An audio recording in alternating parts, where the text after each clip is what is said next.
Hi, welcome back to my channel, or welcome if you're new. Today I'm going to be sharing Wylder's 3-week baby update.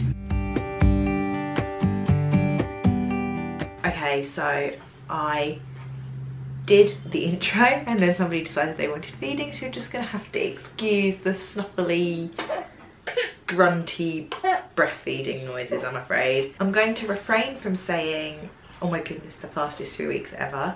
It has been the fastest 3 weeks ever, but I feel like I could probably open every single vlog by saying that, and it would get boring very quickly. This week, I would say it's probably been our toughest week so far. I'm trying to keep kind of a positive stance about it all, because I know that these things don't last very long, but I would say this week he has been slightly more unsettled. I know lots and lots of people swear by the Wonder Weeks app, and I've used the Wonder Weeks app, but I remember when Dylan was tiny, a health visitor saying to me that you needed to watch out for week 3, 6 and 9 and month 3, 6 and 9, and she said that around about the times they turn those milestones they tend to be a little bit more unsettled. And that's kind of always been the case with mine. They've never really obeyed the whole Wonder Weeks app, but all of mine have done a slightly unsettled thing around 3 weeks, 6 weeks, 9 weeks, 3 months, 6 months, 9 months. When I say he's been unsettled, a lot of it I think is to do with the fact that he is a little bit more awake more of the time now and not really very happy about it. And I just feel like I am spending a lot of time like this, to be honest with you. And I don't mind, because I know this is just a little phase that we're going through. But it has been a little bit kind of intense the last few days. And particularly I think because Rich is now properly back at work.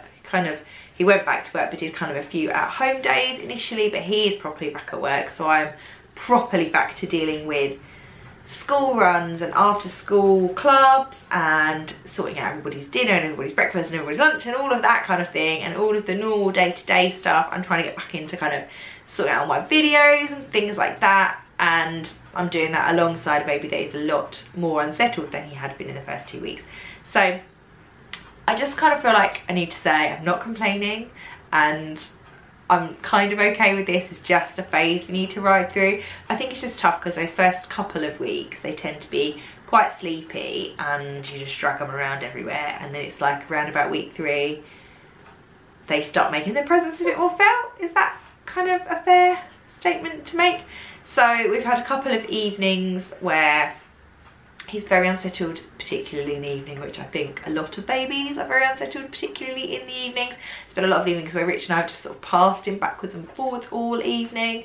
He is napping really well. Being on the school run and stuff seems to have got him into a nap routine, and I remember this with Quinn. It happened very, very quickly because they kind of have to sleep around the school run, so he falls asleep on the school run and then it kind of, that tends to work out quite well. It is just basically the evenings and the fact that when he is awake, he basically wants to be fed almost constantly. Most people obviously are obsessed with knowing how your baby is sleeping. I would definitely still say that we've got night and day round the right way. So he is, while I'm saying he's unsettled, he is still eventually going down at kind of 10, 11 o'clock at night when we go to bed anyway, and then he's normally only up a couple of times, and he is really good at going straight back to sleep at night time, whereas during the day we tend to have a bit more the kind of like awake periods, which is when he tends to be a bit more unsettled. Oh, you're finished. Yeah, you're all finished. Oh, and a little bit milk drunk, I think. You're a bit milk drunk. As well as nursing, I definitely spend a good proportion of my life doing this at the moment. He definitely seems to be quite a windy little chap. Dylan was quite a windy little monkey, I have to say. Both the girls kind of guzzled their milk. I never really ever had to wind them, and they just got on with stuff. But both my boys seem to be a little bit more delicate about these things. Yeah, I definitely spend a lot of my time doing this, trying to get the burps out. So I've talked about kind of his general mood, I've talked a little bit about sleep, I've talked a little bit about weight gain. What other sort of new developments have we had? He's definitely tracking us as we walk around now. He will watch the children, because obviously they move a lot, quite rapidly, and he will he'll watch them move around all over the place now. So he's definitely kind of tracking us more with his eyes. We're kind of waiting now for those first smiles. I know he's only 3 weeks, that seems quite early for first smiles, but he looks at us so intently sometimes, like he's thinking about smiling but doesn't quite know how. And actually all of my kids have been quite early smilers. They've all kind of been like the 4-week marker for smiles, so we're kind of waiting for those in the not too distant future. The kids have kind of got used to him a little bit more now, so they've all been brilliant right from the start, and Everly is still very excited by him. But I think for Dylan and Quinn, like, the novelty value has worn off a little bit. They still absolutely love him to pieces, and he is still what everybody asks about first thing in the morning when they get up, but they're not kind of mauling him all the time and interested in him all the time, which is actually quite nice. Sorry, I had to start feeding him again. I have to say it's actually quite nice that that sort of novelty value has worn off a little bit, because in those sort of initial weeks you want the kids to be excited and in love and bonding with their new sibling, but it can be a little bit intense, and they obviously want to be right in his face, and you kind of have it. It's towing a very fine line between not wanting them to be afraid to go near him and afraid to touch him and pick him up, and actually being slightly afraid that they're going to annoy him or hurt him or whatever. So it is quite nice. It was sort of settled a little bit more, and I mean that as a nice thing, not as a negative thing. It's definitely just that things are kind of normalising a little bit, and it feels like he's always been here now rather than him being kind of a new thing. Does that make sense? As I said, he has been a little bit unsettled, but he's unsettled because he is awake more now, which is lovely, because we're getting to see his eyes a lot more, and he's sort of looking around at things and a bit more interested in things, which is lovely. He at the moment has still got blue eyes. Now, all kids are supposedly born with blue eyes, but Dylan was born with brown eyes. His eyes were brown straight away. Everly had like navy blue eyes when she was first born, and about 4 months hers turned to brown.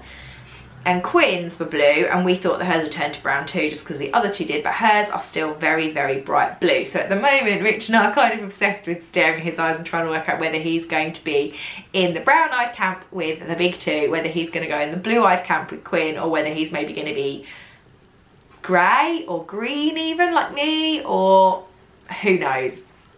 So that is kind of a definite topic of interest for us at the moment.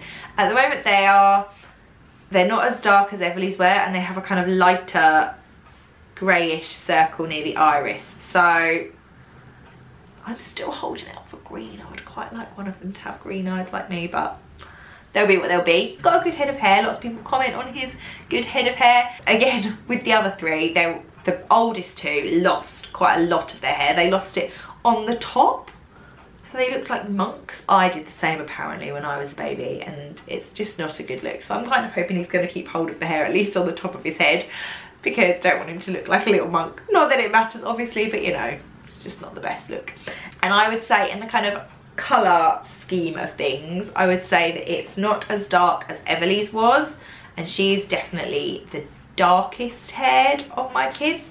But when I was looking back at pictures the other day of Quinn at the same age, Quinn's hair was very dark at this stage, and she's obviously blonder than blonde now. So who knows? I'm pretty sure he's going to be somewhere in the blonde to dirty blonde to light brown spectrum, because that's where all the others are. And it looks like it's quite straight. I don't think it's going to be curly, but who knows? I had him weighed a couple of days ago, or actually bang on 3 weeks I had him weighed, and he's now up to £9.5. So from £7.15 where he was born, I feel like we've done some good gains, and he's basically tracking along his line perfectly, which is really good news. He is still in the up to 1 month size clothes, and they still are really comfortable fit. I don't think we're ready to sort of graduate to the 0 to 3 month stuff just yet.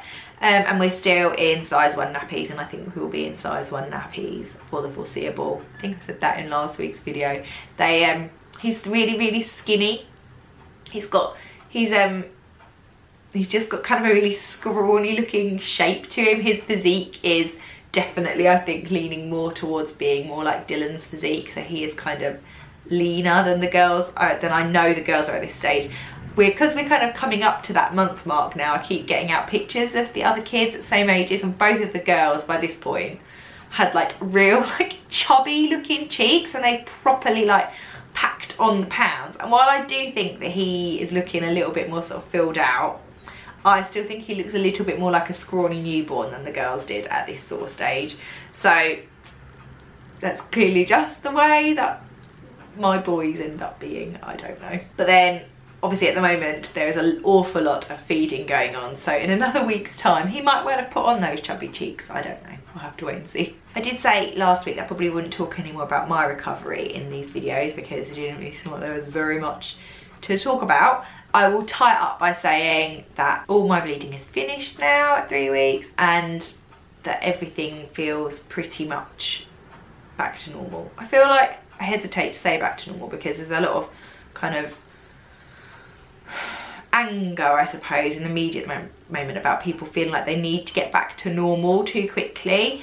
And I don't feel like I'm under pressure to feel like I'm back to normal, but I am back into mostly my normal clothes. I'm feeling pretty much like me again. Obviously my tummy is a bit flabby and my boobs are considerably bigger than they are normally, but mostly I do just feel pretty normal now. The one thing that I will say is that I had basically what I suspect was the very beginnings of mastitis a couple of days ago. I actually didn't have mastitis with any of the other 3, but because I trained to be a peer supporter a few years back, I obviously know a little bit about the symptoms and the signs for mastitis. And basically the other day I went from having what felt like a slightly sore-ish boob, which isn't outside of the ordinary because when they're full sometimes they are a bit uncomfortable, to it basically the pain getting worse and worse as the day went on, and by the evening I felt really fluey. I felt kind of hot and uncomfortable and a bit shivery and achy, and basically alarm bells went off in my head that I really needed to address this because I really did not want to have mastitis. Basically we went on a bit of a feeding binge. I had some hot baths. I did kind of a lot of kind of compression and sort of hand expressing to try and feed off. I basically ended up with this really uncomfortable, hard, almost like lump underneath my boob that was really uncomfortable. But fortunately, I think, well, I know because I'm feeling all right now, I managed to catch that early enough that we managed to kind of feed through it and it didn't actually develop into full-blown mastitis. Next week I will do our last kind of weekly video because next week he'll be like the month marker, and then I'll start checking in monthly with things and how he's getting on. Now that you're awake and not feeding, do you want to say hello a little bit? Do you want to say hello? Look. Shall I hold you up? And everybody will just say, oh, doesn't he look like Dylan? Because everybody always says, doesn't he look like Dylan?